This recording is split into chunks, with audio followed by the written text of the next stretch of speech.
तो जो हमारी पुरानी क्लास थी उसमें हम लोगों ने रिप्रोडक्शन क्या होता है इस टॉपिक के बारे में बात की थी, है ना। रिप्रोडक्शन की क्या इम्पोर्टेंस है, क्यों रिप्रोडक्शन होना चाहिए वगैरह वगैरह। तो आज की जो क्लास है, इस क्लास में हम लोग उस रिप्रोडक्शन का एक स्पेसिफिक पार्ट देखने जा रहे हैं जिसको हम लोग कहते हैं असेक्सुअल मोड ऑफ रिप्रोडक्शन। जैसे कि पुरानी क्लास में हम लोग ऑलरेडी बातचीत कर चुके हैं कि जो रिप्रोडक्शन वाली प्रोसेस होती है, इस रिप्रोडक्शन वाली प्रोसेस को हम ब्रॉडली दो पार्ट्स में क्लासिफाई करते हैं, ठीक है। एक होता है आपका सेक्सुअल रिप्रोडक्शन और दूसरा होता है आप लोगों का असेक्सुअल रिप्रोडक्शन। सेक्सुअल और असेक्सुअल में डिफरेंस क्या है ये मैं ऑलरेडी पिछली क्लास में बता चुकी हूँ। आज हम लोग असेक्सुअल मोड ऑफ रिप्रोडक्शन पढ़ेंगे। अब ज़रूरी नहीं है कि रिप्रोडक्शन सिर्फ एनिमल्स में हो, है ना। ऐसा कहीं नहीं लिखा है कि रिप्रोडक्शन सिर्फ एनिमल्स में होता है। प्लांट्स भी तो रिप्रोड्यूस करते हैं। एक आम के पेड़ से दूसरा आम का पेड़ बनना, राइट, उसके बीज से कोई दूसरा पौधा निकलना, that is also an example of reproduction. So now we have to study reproduction in plants as well as in animals. But आज की हमारी जो क्लास है इसमें हम लोग रिप्रोडक्शन जिसमें पढ़ने वाले हैं वो सिर्फ एनिमल्स में पढ़ेंगे। और एनिमल्स में भी स्पेसिफिकली कौन सा टॉपिक पढ़ने वाले हैं, असेक्सुअल मोड ऑफ रिप्रोडक्शन, जिसमें सिंगल पेरेंट काफ़ी होता है न्यू बॉर्न बेबी को प्रोड्यूस करने के लिए। उसमें किसी स्पेशल टाइप के सेक्स सेल्स की रिक्वायरमेंट नहीं होती है, ठीक है। यहाँ पे असेक्सुअल मोड ऑफ रिप्रोडक्शन में किसी भी फादर, किसी भी मदर की ज़रूरत नहीं होती है। यहाँ पे सिंगल पेरेंट जो है वही ऑफस्प्रिंग को, यानी कि मैं कहूँ बेबी को प्रोड्यूस करने में एफिशिएंट होता है। हाँ, लेकिन ये असेक्सुअल मोड ऑफ रिप्रोडक्शन जो है आपको ऐसा नहीं है कि बहुत बड़े बड़े एनिमल्स में देखने को मिलेगा। यूजुअली हम लोगों के पास जो सिंपल ऑर्गेनिजम्स होते हैं, ठीक है, जो सिंपल ऑर्गेनिजम्स जिनका बॉडी स्ट्रक्चर ज़्यादा कॉम्प्लेक्स नहीं है, जो बहुत ही छोटे लेवल पर उनका बॉडी का डिज़ाइन है, वो ऑर्गेनिजम्स आप लोगों को क्या करते हुए मिलेंगे, असेक्सुअल रिप्रोडक्शन करते हुए देखते हुए मिलेंगे, ठीक है। अब असेक्सुअल रिप्रोडक्शन के विभिन्न विभिन्न प्रकार हैं। There are various type of asexual reproduction. तो उसमें जो पहला असेक्सुअल रिप्रोडक्शन है उस पर हम लोग बातचीत करते हैं, that is basically known as fission. Fission का मतलब होता है टूटना, ठीक है। वो अब हिंदी यार उतनी नहीं आती, चलो जान दो, छोड़ो, इसको लिख देते हैं टूटना, ठीक है। फीजन का मतलब बेसिकली होता है टूटना। अब देखो, फीजन वाली प्रोसेस के बारे में अगर मैं बात करूँ तो अगेन फीजन को दो पार्ट्स में क्लासीफाई किया जाता है। एक होता है बाइनरी फीजन और एक होता है आप लोगों का मल्टीपल फीजन, ठीक है। एक होता है बाइनरी फीजन और एक होता है मल्टीपल फीजन, ठीक है। विल डिस्कस कि what do you mean by the term binary fission, what do you mean by the term multiple fission. But first of all हमें ये समझना होगा कि इस फीजन वाली प्रोसेस में आखिर होता क्या है। तो सबसे पहले बाइनरी का मतलब ये होता है दो। अगर कभी भी कोई एक पेरेंट टूट गया दो टुकड़ों में, मतलब एक पेरेंट है, उस एक पेरेंट के डिवीजन से आपको मान लेते हैं अगर दो बच्चे मिले, जिसको बेसिकली हम लोग डॉटर्स कहते हैं, ठीक है। अब डॉटर्स ही क्यों कहते हैं, सन क्यों नहीं कहते हैं, इस पर हम लोग इलॉजिकल डिस्कशन नहीं करेंगे। अगर दो डॉटर्स मिलते हैं तो basically it is known as binary fusion. But अगर आपके पास एक पेरेंट है और उस एक पेरेंट से अगर आपको बहुत सारे एन नंबर ऑफ क्या मिलते हैं, डॉटर्स मिलते हैं, तो उसको बेसिकली हम लोग क्या कहते हैं, multiple fission. So there are two type of fission, binary fission और दूसरा होता है आप लोगों का कौन सा, मल्टीपल फिजन। और सबसे ज़रूरी चीज़ कि ये फिजन करवाते कौन है, मतलब किन ऑर्गेनिजम्स के अंदर में आपको ये फिजन नामक रिप्रोडक्टरी प्रोसेस आपको देखने को मिलेगी। तो देखो, एक पॉइंट याद रखना कि चाहे कोई भी असेक्सुअल मोड ऑफ रिप्रोडक्शन हो, आगे हम लोग पढ़ेंगे, ठीक है, बहुत सारे टाइप्स के, ये लोग जनरली सिंपल ऑर्गेनिजम्स कराते हैं। तो फिजन आप लोगों को उस पर्टिकुलर माइक्रो ऑर्गेनिज्म में देखने को मिलता है जो यूनिसेलुलर होता है। आई थिंक यूनिसेलुलर का मतलब तुम सब लोग जानते हो, एक ऐसा ऑर्गेनिज्म जिसके पास मात्र एक सिंगल सेल होता है, उसको हम लोग कहते हैं यूनिसेलुलर ऑर्गेनिज्म। अब यूनिसेलुलर ऑर्गेनिज्म के बहुत सारे एग्जाम्पल्स हो सकते हैं, तुम्हें जो अच्छा लगता है तुम वो वाला एग्जाम्पल रख लो। जैसे एक बहुत ही फेमस यूनिसेलुलर ऑर्गेनिज्म हम सब जानते हैं जिसके बारे में, वो होता है अमीबा। अमीबा आपको फ्यूजन करते हुए मिलता है, ठीक है। और एक होता है, बचपन में आपने इसका स्ट्रक्चर भी पढ़ा होगा, पैरामीशियम, चप्पल के जैसा इसका स्ट्रक्चर होता है, राइट। पैरामीशियम ये भी एक यूनिसेलुलर ऑर्गेनिज्म है। उसके अलावा जो लेशमैनिया होता है, इसकी वजह से एक बीमारी फैलती है, उस पर भी हम बाद में बात करेंगे, बट ये लेशमानिया ये भी आप लोगों का यूनिसेलुलर ऑर्गेनिज्म है, ये भी फ्यूजन करता है। बैक्टीरिया, ठीक है, बैक्टीरिया फ्यूजन करते हैं। आपके प्रोटोजोआ जो होते हैं ये लोग फ्यूजन करते हैं। So these are some of the example of unicellular organism which are showing you the phenomena of what fusion. अब आखिर इस फ्यूजन वाली प्रोसेस में होता क्या है, तो देखो इस फ्यूजन वाली प्रोसेस का जो वर्किंग मैकेनिज्म है वो बहुत ही सिंपल होता है। किस तरीके से, मैं कंसिडर करती हूँ अमीबा को, ठीक है, क्योंकि अमीबा हम लोगों का बहुत ही फेमस एग्जाम्पल है, तो अमीबा के वाया ही इस चीज़ को मैं आगे समझाऊंगी। मान लेते हैं ये हम लोगों का एक अमीबा है। तुम तो जानते हो कि अमीबा की कोई डेफिनाइट शेप नहीं होती, राइट। अमीबा कैसा भी हो सकता है, किसी दूसरे स्टूडेंट के अकॉर्डिंग अमीबा ऐसा भी हो सकता है, तो उसकी कोई ऐसी डिफिनाइट शेप नहीं है कि अच्छा अमीबा ऐसा है मतलब ऐसा है, ठीक है। अमीबा की कुछ भी शेप हो सकती है। तो मान लेते हैं ये हमारे पास एकदम हमारा अडल्ट अमीबा है। अडल्ट अमीबा का मतलब फुल्ली ग्रोन अमीबा, यानी कि अब ये आप लोगों के रिप्रोडक्शन के लिए ये अमीबा बोलिए कैसा है, तैयार है, ठीक है, फुल्ली ग्रोन अमीबा। अब होता कैसा है कि फुल्ली ग्रोन अमीबा के बारे में अगर मैं बात करूँ तो अमीबा एक ऑर्गेनिज्म है, भले ही बेचारा यूनिसेलुलर ऑर्गेनिज्म है बट है तो ऑर्गेनिज्म ही ना। इसके पास मात्र एक सेल है तो कोई दिक्कत नहीं। अच्छा, ये मैंने बीच में उसका क्या क्रिएट कर दिया, एक मिनट यहाँ मैंने बीच में उस अमीबा का क्या क्रिएट कर दिया, न्यूक्लियस क्रिएट कर दिया। ये पिंक पिंक पिंक पिंक क्या है, अमीबा का न्यूक्लियस है। ये पिंक पिंक क्या था, अमीबा का न्यूक्लियस था, ओके। अब क्या होता है, सबसे पहले जब अमीबा अपने जैसे डॉटर अमीबा प्रोड्यूस करना चाहता है तो सबसे पहले अमीबा अपने अंदर ही अंदर इस न्यूक्लियस को डिवाइड करता है। ये जो न्यूक्लियस है ना, इसको डिवाइड करता है। मतलब ये जो न्यूक्लियस है आपको कुछ इस तरीके का दिखने लगेगा, ये ऐसा, ठीक है। अभी कंप्लीटली दो दो न्यूक्लियस के टुकड़े नहीं हुए हैं, बट आप देखना कि यहाँ बीच में आपको क्या देखने को मिल गया है, एक छोटा सा आपको एक विड्थ देखने को मिल रही है। मतलब आप जब चीज़ों को खींचते हो तब खींची हुई चीज़ें कैसी दिखती हैं, बस ये आपको देखने को मिल रहा है। फिर उसके बाद स्टेप नंबर 2 ये होती है कि आपकी न्यूक्लियस फाइनली टूट जाते हैं। मतलब अमीबा की बॉडी के अंदर आपका जो न्यूक्लियस है उसके 2 टुकड़े हो गए, ठीक है। ये ऐसे न्यूक्लियस के 2 टुकड़े हो गए। अब 2 न्यूक्लियस क्रिएट हुए। अब न्यूक्लियस के टूटने के बाद अमीबा अपनी बॉडी को तोड़ता है। मतलब ये कौन है, ये अमीबा का सेल वॉल है। अब अमीबा अपने सेल वॉल को खींचना शुरू करता है, ठीक है, सेल वॉल को खींचना शुरू करता है। जब अमीबा अपने सेल वॉल को खींचता है तो तुम देखना कुछ इस तरीके का पैटर्न आपको दिखता है। मतलब यहाँ से धीरे धीरे अब आपकी सेल वॉल क्या होने लगी है, टूटना शुरू होने लगती है। इस तरफ एक न्यूक्लियस चला जाता है, उस तरफ एक दूसरा न्यूक्लियस चला जाता है। उसके बाद बताओ क्या होता है, ये अपने आप को और खींचते हैं सच दैट कि वो जो दोनों तरफ जो आपको दीवारें दिख रही हैं, जो पार्टीशन दिख रहा है वो पार्टीशन और पतला हो जाता है, ठीक है। वो पार्टीशन आप लोगों का और पतला हो जाता है, ये और देखो पतला हो गया।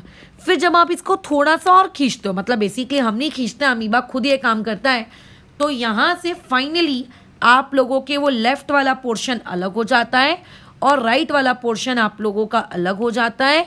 और लेफ्ट और राइट वाले पोर्शन से अलग होने के बाद आप लोगों को क्या मिलती है, डॉटर अमीबा मिलती है। इन्हें हम लोग क्या कहते हैं, डॉटर अमीबा। ये बच्चे हैं उस अमीबा के, इसको बेसिकली हम लोग क्या कहते हैं, डॉटर अमीबा। इस तरीके से अमीबा के अंदर बोलो क्या होता है, असेक्सुअल मोड ऑफ रिप्रोडक्शन होता है, एक अमीबा 2 पार्ट्स में टूट जाता है और वहाँ से 2 डॉटर अमीबा को वो क्रिएट करता है। ठीक है, अच्छा, अब जैसे कि मैंने तुम्हें अभी स्टार्टिंग में ही बताया कि अमीबा की कोई परफेक्ट शेप नहीं हो, उसके बॉडी की कोई परफेक्ट शेप नहीं है, उसके इसमें कोई आपको ज्योमेट्री सिमेट्री आपको नहीं देखने को मिलेगी। तो आप अमीबा को कहीं से भी तोड़ो, कैसा भी तोड़ो, सब चलता है। ठीक है, सब सब सब चलता है। ठीक है, कोई फर्क नहीं पड़ता। बट अगर मैं बात करूँ लेशमैनिया की, ये जो लेशमैनिया है ना, ये एक बुखार इससे होता है। आप अपने पेरेंट्स को पूछिएगा, काला अजहर। ठीक है, काला अजहर नामक एक बीमारी फैलाने के लिए बेसिकली ये रिस्पॉन्सिबल होता है। ठीक है, काला अजहर, ये इस प्रकार की बीमारी, ये पर्टिकुलर लेशमैनिया आपका फैलाता है। ठीक है, ये लेशमैनिया फैलाता है। लेकिन लेशमैनिया का जो स्ट्रक्चर होता है, अगर मैं लेशमैनिया की ड्राइंग बनाऊं तो लेशमैनिया की ड्राइंग ऐसी नहीं होती अमीबा के जैसे, कैसी भी है ना, ऐसी नहीं होती उसकी ड्राइंग। वो कुछ आप लोगों का इस तरीके का दिखता है। देखो, अगर मैं लेशमैनिया को रफली ड्रॉ करूँ, रफली, परफेक्ट तो मैं ड्राइंग नहीं बना रही हूँ, और ना ही लेशमैनिया के अंदर के जो सेल कंपोनेंट्स हैं ना ही मैं उसको ड्रॉ कर रही हूँ। ठीक है, मैं उसको भी ड्रॉ नहीं कर रही हूँ। मैं लेशमैनिया को कैसे ड्रॉ कर रही हूँ, एक रफ डायग्राम। तो लेशमैनिया का रफ डायग्राम ना ये इस तरीके का दिखता है। ये ऐसा कुछ, ये कुछ ऐसा, ये देखो, ये ऐसा दिखता है। ये ऐसा लेशमैनिया का रफ डायग्राम होता है। ठीक है, अब अगर मान लेते हैं लेशमैनिया को क्या करने का है, अपना डिवीजन करना है, तो ये अमीबा के जैसा नहीं है कि इसको आप कहीं से भी डिवाइड कर लो। जस्ट लाइक हमारी ह्यूमन बॉडी, तुम जानते हो कि हम लोगों की ह्यूमन बॉडी कैसी दिखती है, ये इस तरीके की दिखती है। हमारी ह्यूमन बॉडी को अगर तुम्हें 2 इक्वल पार्ट्स में काटना है तो तुम क्या ह्यूमन बॉडी को ऐसे काटोगे क्या?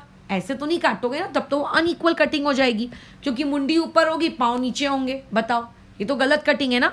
तो इसीलिए हम हमारे बॉडी को कैसे काटते, हम हमारी बॉडी को समथिंग लाइक इस तरीके से काटते हैं। ये वर्टिकल कटिंग करते हैं। तो वर्टिकल कटिंग करने से क्या होता है, हमारी बॉडी के 2 इक्वल पार्ट्स जनरेट होते हैं, क्योंकि हमारी बॉडी में सिमेट्री है। आप उसको कैसे भी काटो, अलाउड नहीं है, उसमें आपको एक परफेक्ट तरीके से ही काटना होगा, तो ही आपको सिमेट्री मिलेगी, अदरवाइज आपको सिमेट्री नहीं मिलेगी। क्या ये बात दिमाग में जा रही है? तो वैसे ही लेशमैनिया अमीबा के जैसा नहीं है कि उसको कहीं से भी काट लिया, उसके साथ कुछ भी कर लिया तो 2 इक्वल पार्ट्स में टूट के 2 डॉटर लेशमैनिया बना लेगा। नहीं, अगर लेशमैनिया की कटिंग होती है तो लेशमैनिया की कटिंग देखो कुछ इस तरीके से होती है। ये ऐसे, अगर आपके घर में बरबटी है, मैं वेजिटेबल्स की बात कर रही हूँ, अगर आपके घर में मटर है तो आप देखना बरबटी को अपन जब छीलते हैं तो कैसे छीलते हैं, बीच में से छीलते हैं, सारे उसके अंदर के दाने या मटर के अंदर के सारे दाने आ जाते हैं।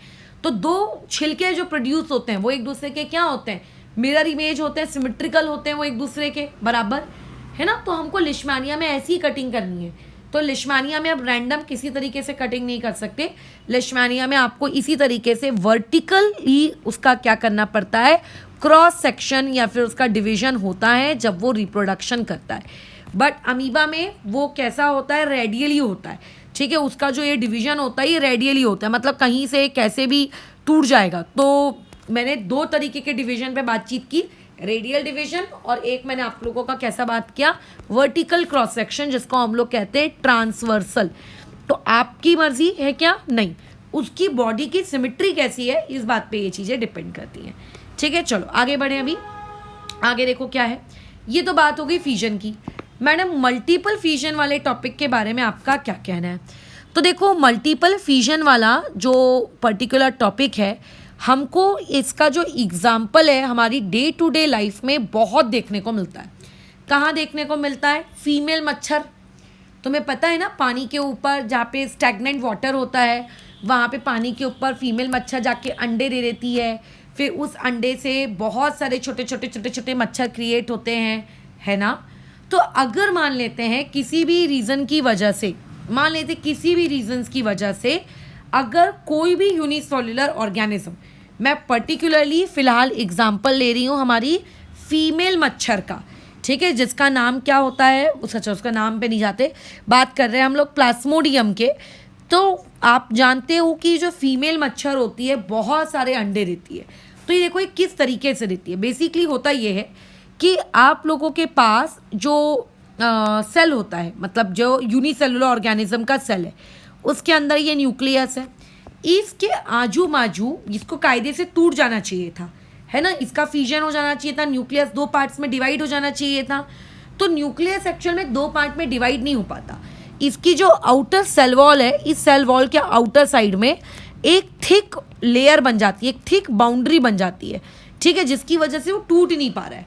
और इसकी वजह से क्या होता है, अंदर अंदर अंदर ही अंदर अंदर ही अंदर बहुत सारे न्यूक्लियस फॉर्म हो जाते हैं, ठीक है, बहुत सारे न्यूक्लियस फॉर्म हो जाते हैं, बहुत सारे न्यूक्लियस फॉर्म हो जाते हैं। उसका सेल वॉल नहीं टूट पा रहा है, बट सेल वॉल नहीं टूट रहा है तो क्या हो गया, उसके अंदर जो न्यूक्लियस है उसका तो डिवीजन हो रहा है ना। न्यूक्लियस बहुत सारे डिवाइड होते जाते हैं, होते जाते होते जाते होते जाते होते जाते, न्यूक्लियस का डिवीजन होता जा रहा है, होता जा रहा है, बहुत सारे न्यूक्लियसेस अंदर ही अंदर बनते गए। फाइनली कुछ ऐसा हुआ कि जो ये मोटी सी उसके आजू बाजू जो बाउंड्री क्रिएट हो गई थी, जिसको हम लोग बेसिकली कहते हैं सिस्ट, उसको हम लोग क्या कहते हैं, सिस्ट, ठीक है, उसको हम लोग क्या कहते हैं, सिस्ट।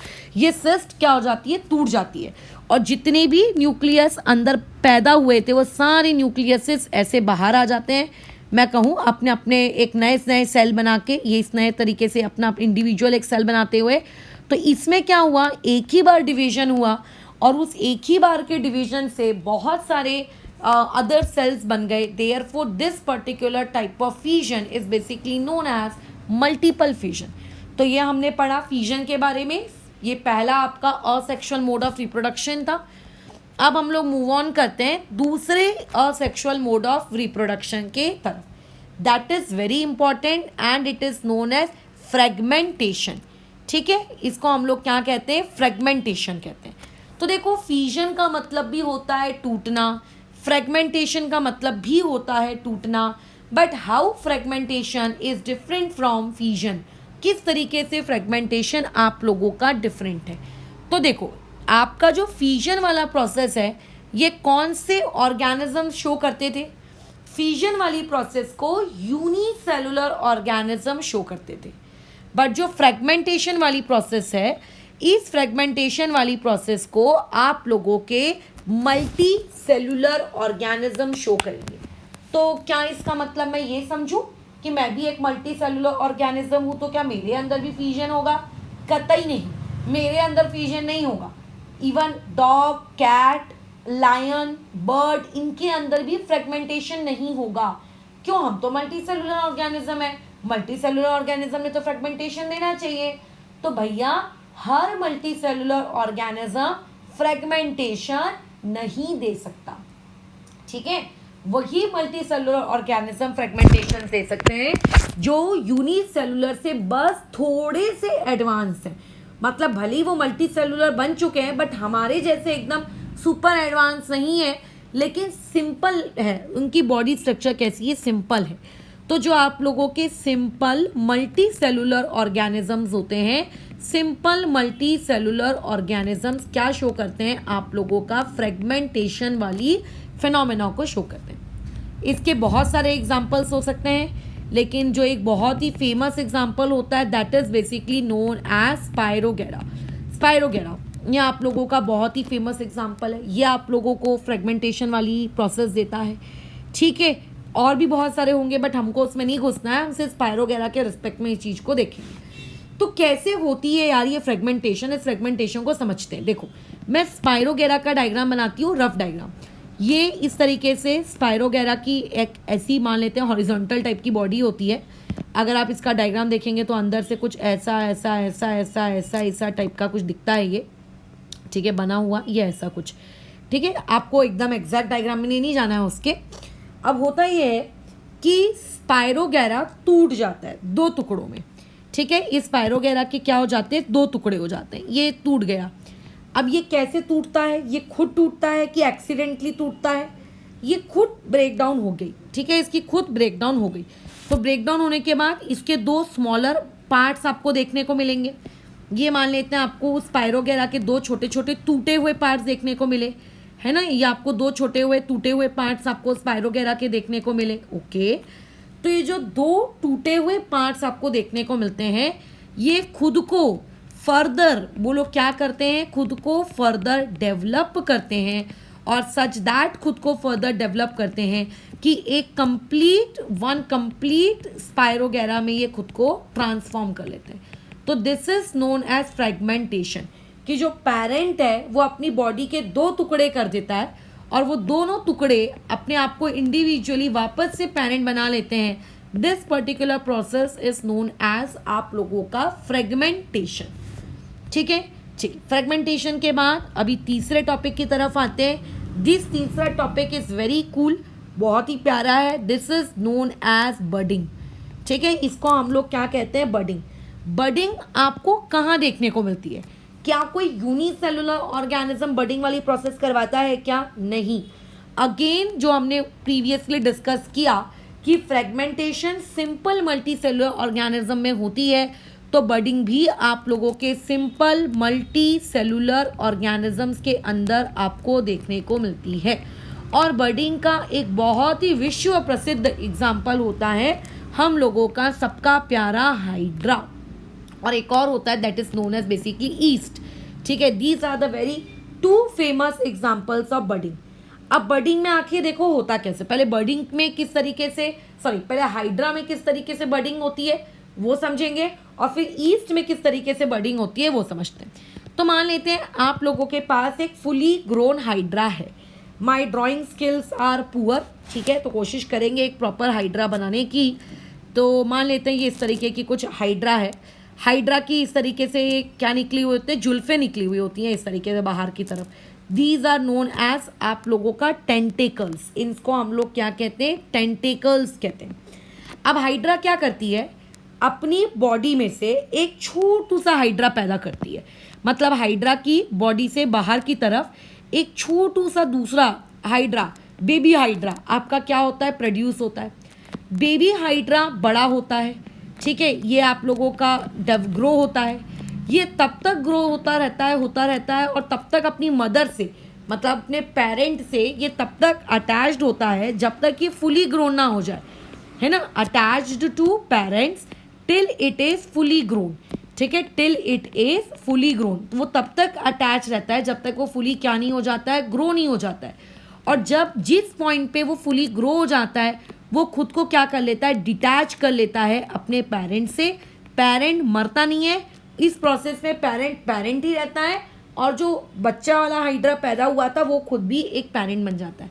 यानी कि एक बॉडी से बेसिकली आपको एक दूसरा ऑर्गेनिज्म मिल गया। इस दूसरे ऑर्गेनिज्म बनाने वाली प्रोसेस के दौरान आपका जो पेरेंट हाइड्रा था वो आप लोगों का डिस्ट्रॉय नहीं हुआ। सेम यही चीज़ आप लोगों के ईस्ट में भी आपको देखने को मिलती है, सेम यही चीज़। तो दिस वॉज अबाउट आप लोगों का बडिंग। ठीक है, process number 3। Now let's move toward the process number 4 that is known as regeneration. What do you mean by the term regeneration? देखो, रीजनरेशन का मतलब होता है वापस से क्रिएट होना। ठीक है, वापस से। तो अभी यहाँ पे मैं 2 पार्ट्स में इसको क्लासिफाई करूँगी रीजनरेशन को। एक होता है कंप्लीट रीजनरेशन और दूसरा होता है लिमिटेड रीजनरेशन। ठीक है, एक होता है कंप्लीट रीजनरेशन और दूसरा होता है आप लोगों का लिमिटेड रीजनरेशन।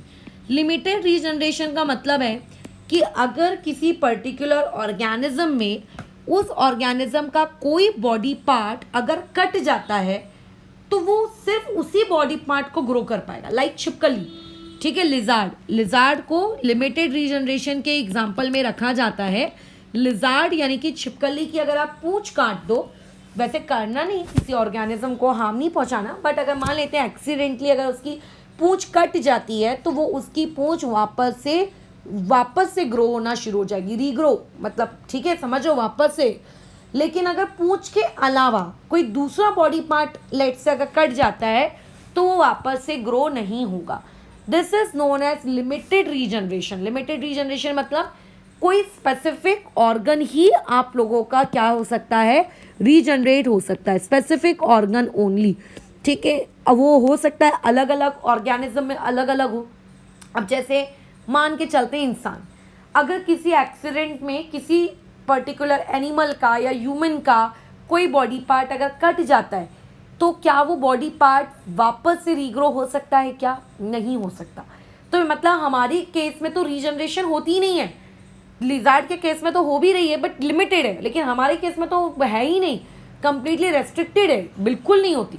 और कुछ ऑर्गेनिज्म आपको ऐसे भी देखने को मिलेंगे जिनके इसमें फुल उनकी पूरी की पूरी बॉडी वापस से रीजनरेट हो जाती है, मतलब आप उनकी बॉडी का जो हिस्सा काट के फेंकोगे उस हिस्से से वापस से एक ऑर्गेनिज्म बन जाएगा। Seems likes to be a magic but yes it is true. ठीक है, फुल बॉडी इनकी क्या हो जाती है, रीग्रो हो जाती है, इनकी पूरी की पूरी बॉडी बोलो क्या हो जाती है, रीग्रो हो जाती है। ठीक है, इसे हम लोग कहते हैं कंप्लीट रीजनरेशन। ये जो कंप्लीट रीजनरेशन है ये अगेन आप लोगों को हर जगह नहीं मिलता, ये कुछ आप लोगों के सिंपल मल्टी सेलुलर ऑर्गेनिजम्स के अंदर ही आप लोगों को देखने को मिलता है।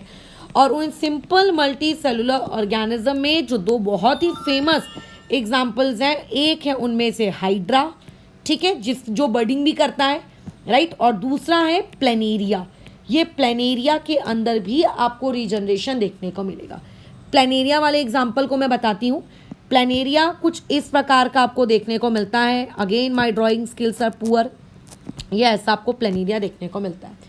इस प्लेनेरिया को मैंने हॉरिजॉन्टली कट कर दिया, 3 टुकड़ों में काट दिया, सच दैट कि इसकी मुंडी अलग हो चुकी है, 2 आंखें, ठीक है, और थोड़ा सा इसका नीचे का बॉडी पार्ट, बीच वाला बॉडी पार्ट इसका अलग हो चुका है और नीचे का टेल वाला पार्ट इसका अलग हो चुका है।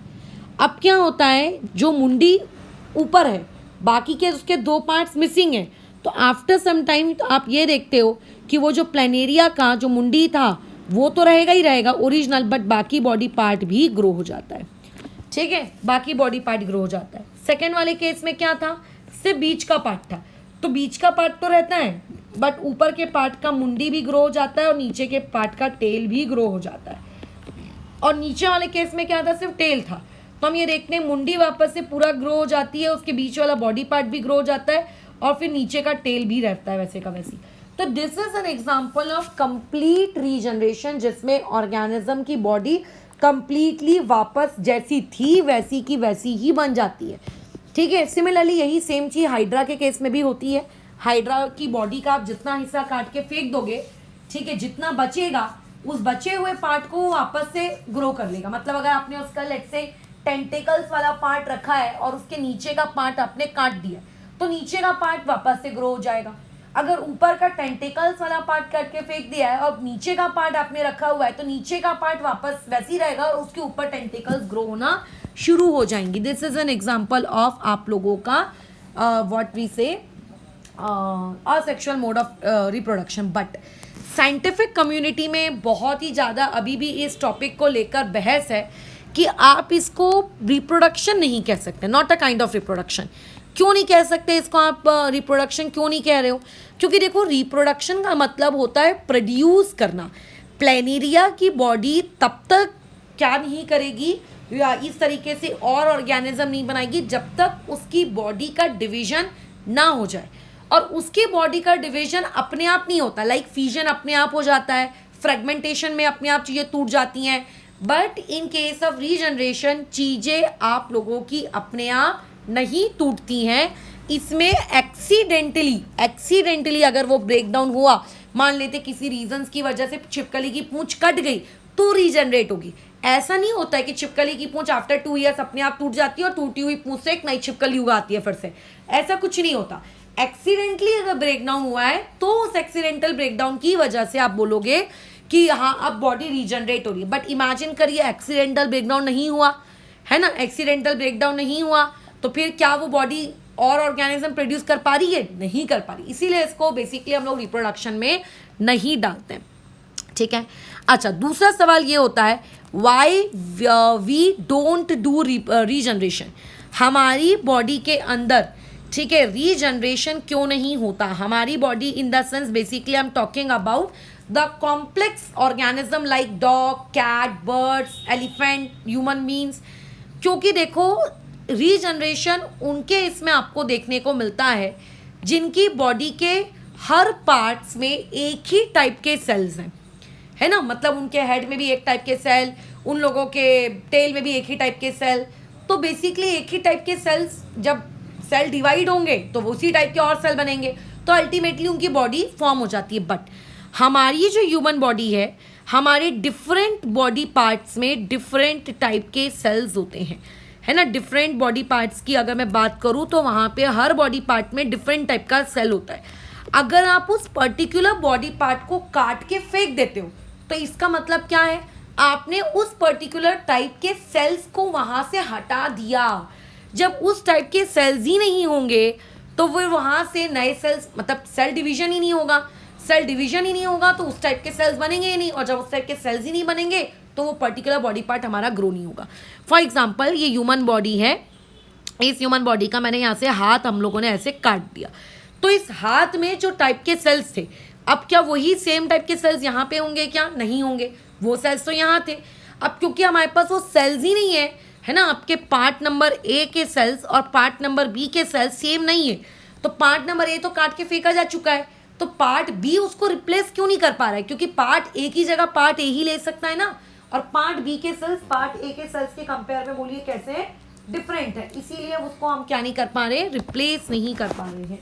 इसीलिए उसको क्या नहीं कर पा रहे, रिप्लेस नहीं कर पा रहे। तो इसीलिए ह्यूमन बीइंग्स के केस में क्या नहीं होता है, कोई भी बॉडी पार्ट हमारा रीजनरेट नहीं होता, क्योंकि हमारे हर बॉडी पार्ट के जो सेल्स हैं वो दूसरे बॉडी पार्ट के रिस्पेक्ट में वो लोग कैसे हैं, डिफरेंट है, सेम नहीं। अगर सेम होते तो डेफिनेटली रीजनरेशन पॉसिबल है, बट सेम नहीं होने की वजह से रीजनरेशन यहाँ पे पॉसिबल आप लोगों का नहीं हो पाता है। ये इसका क्या है, आप लोगों का लिमिटेशन है।